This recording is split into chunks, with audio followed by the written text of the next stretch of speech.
My father was a police officer. One morning, he was acting strange. I watched as he walked into the kitchen, wearing his uniform, headed for the coffee maker on the counter. He poured some into his favorite blue, ceramic mug, before sitting down across from me on the small, round wooden table. He brought the steaming blue mug to his lips. The smell of fresh, hot coffee filled my nostrils. It wasn't long before I noticed the bags under his eyes. He looked like he hadn't slept in days. Taking occasional sips from his coffee, he numbly stared out the window to the backyard. His dark, brown eyes seemed distant and filled with concern. "Dad, are you okay?"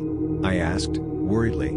The words seemed to make him snap from whatever trance he was in. "I'm fine, kiddo," he sighed. "Just eat your breakfast."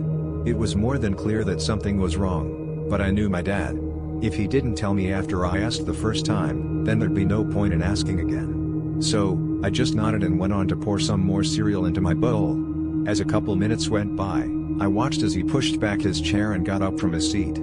"I gotta leave for work, buddy. I'll see you tonight." He chugged down the rest of his coffee and set the empty mug on the table, making a small thud as the ceramic hit the wood. He barely even looked at me as he walked out of the room. Later that night, I was woken up to the sight of my dad, sitting on the edge of my bed. The room was dark, but the dim, yellow glow of the hallway light, creeping through the crack of the slightly ajar bedroom door, was enough to help me make out the serious look on his face, as he sat there, staring down at the floor. Confused, I turned on my side to look at the bedside clock on my nightstand. It read 2:45 a.m. I turned my eyes back to my dad. Is he just getting home from his shift? I asked myself, perplexed. After rubbing some of the sleep off of my eyes, I noticed he was holding his gun. "Dad?" I muttered, my gaze fixed on the Glock in his hand. "You know that I love you, right, kid?" He blurted out, still staring down at his feet. That caught me off guard. He and I hardly ever said that to each other. Don't get me wrong, my dad and I had a great relationship. We just weren't good with that kind of stuff. "Yeah," I said, as I sat myself up. "I know." Suddenly, a loud thud echoed from the living room, almost making me jump out of my skin. It sounded like the front door had been kicked open. Dad turned his head, focusing on the direction of my bedroom door for a few seconds, before returning his gaze back down. I watched a mix of fear and sorrow wash over his face, as he let out a tired sigh. "I should have known it'd be back," he mumbled under his breath, as he shook his head. "What you mean? I'll always be with you, you know?" He breathed suddenly, still not looking at me. "Dad, what's going on?" I uttered, as dread started to spread through my body like a wildfire. "No matter where you go, no matter what you decide to do with your life, I'll always be with you." He tightened the grip on his gun, as the words escaped his lips. "Please, Dad. Just tell me what's going on." My shaky voice pleaded with him. "I love you, son," he said as he finally turned to face me. A serious, yet warm look on his slightly wrinkled face. "I love you too, Dad." It was always hard saying those words to him, but right then, they left my lips without me even realizing it. Almost like a reflex. At that moment, part of me felt I'd regret not having said it more in the past. "Now, promise me you won't get out of this room until you hear the front door open," he demanded, with a sharp look in his dark brown eyes, as he stared straight into mine. "What?" I muttered. "Why? Promise me." He raised his voice, inching himself closer to me. "Why?" I pressed. Usually, raising his voice was all it took for me to do whatever he told me, but not this time. I was too scared. I needed to know what was happening. "Just promise me, son." His voice cracked, as he placed his hand on my shoulder. For a second, I thought I was gonna see him cry for the first time. I couldn't form any words. The shock of seeing him like that, something I thought was impossible, knocked any form of speech out of me. So, with trembling lips and watery eyes, I just nodded. He sniffled, and looked up at the ceiling for a few seconds, as if trying to make imminent tears fall back. With a sigh, he brought his gaze back to me, and pulled me close, placing a kiss on my forehead, before getting up and trudging towards the door. He stopped right as he reached the door, and turned around to look at me. "I'm gonna do my best to end this here, once and for all." He then turned back around. Standing there, he looked down at his weapon, and pressed the release button on the side of his pistol, extracting the magazine.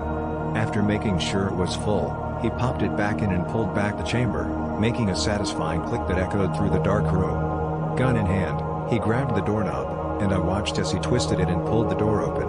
Then, shutting it behind him and leaving me in complete darkness. Sitting in my bed, in that pitch-black room, I waited and listened. My body shaking as I counted the seconds, not knowing what was about to happen. Suddenly, a single gunshot echoed through the house, and was quickly followed by the rapid thuds of inhumanly fast footsteps. It sounded like a hammer hitting the hardwood floor 100 times within a second.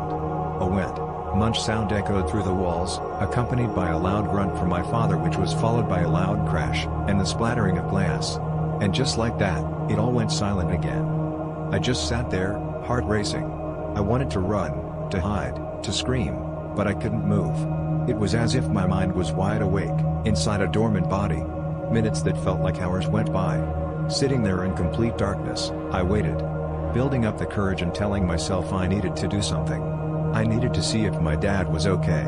Suddenly, the turning of the handle and the creaking of the hinges sliced through the silence of the night, and I watched in horror as the door started to slowly open. The silhouette of a man stood in the doorway. The faint, yellow light of the hall coming from behind him. It was hard to tell if the man standing across from me was my dad or an intruder. I sat there, not able to make a sound, waiting and hoping to hear my dad's voice emerge from the figure. Mere seconds seemed to drag on for an eternity. My heart was thumping against my chest, beating so hard I could feel it pulsating in my throat. Out of nowhere, a car slowly drove past the house, and its headlights flashed through the gap between my curtains, just enough for me to see the blue of my dad's uniform and the shine of his badge. Letting out a sigh of relief, I felt the tension in my body easing up. "Dad, you scared the hell out of me. What's happening? Did someone break in?" Whatever relief I felt before, was ripped out of my chest, as I watched my dad drop to all fours and crawl to a dark corner of the room. My mind started racing. This isn't Dad, this isn't Dad, this man is not my dad. It's amazing how quick our brain can switch from relief to absolute terror. I tried my best to remain still, hoping that, somehow, it was going to keep the man, crouched down in the dark corner to my right, from hurting me. The whole time, I could feel him staring at me. I could hear his raspy breathing, just a few feet away from me. Let me tell you, feeling the full effects of adrenaline, while your body is frozen with fear, is like torture. I felt like my heart was gonna burst out of my chest at any moment. Somehow, I mustered up the courage to turn my head in the direction of the man. As soon as I did, he started to slowly rise himself up. The loud cracking of bones echoed through the room as he did so. A cold, numb feeling sank in the pit of my stomach. He was now standing up. At that moment, the only thing I could think of was the lamp on my bedside table. I needed to see him. To see it. Carefully, I reached out for the lamp next to me, and with a pull of the cord, the whole room was bathed into an orange shade of light. Staring at the man, my eyes went so wide, they could have popped out of my skull. What I saw made my heart sink. He wasn't just wearing my dad's uniform. He was also wearing my dad's face. That man. That thing. Whatever it was, it had carved my dad's face off and was wearing it like a damn mask.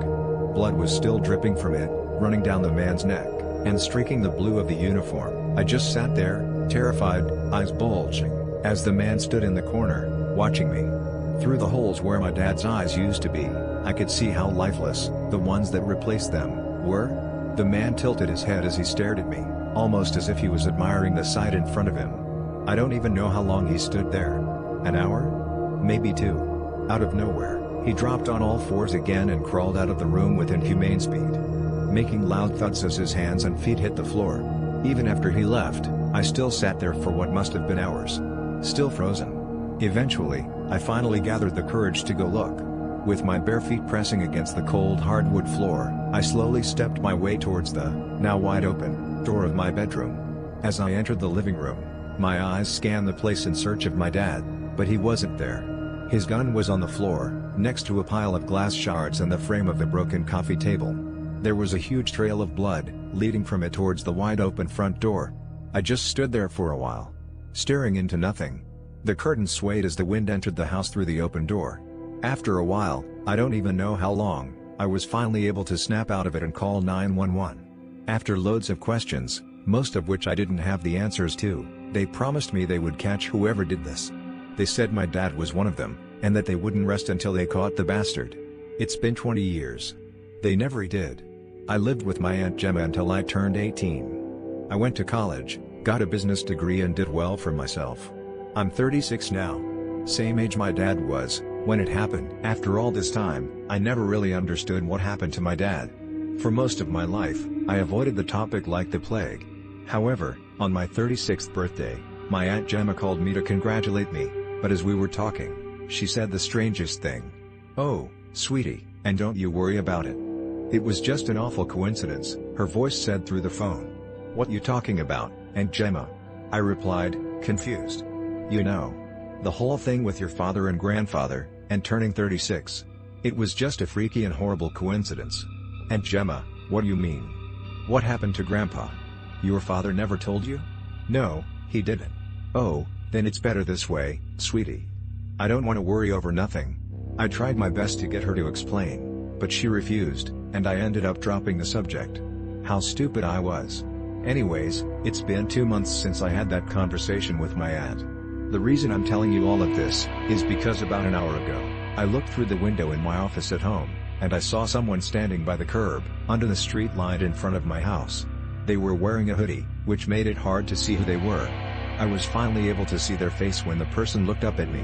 It looked like my dad. Thanks for watching guys. If you liked the video please subscribe and comment below.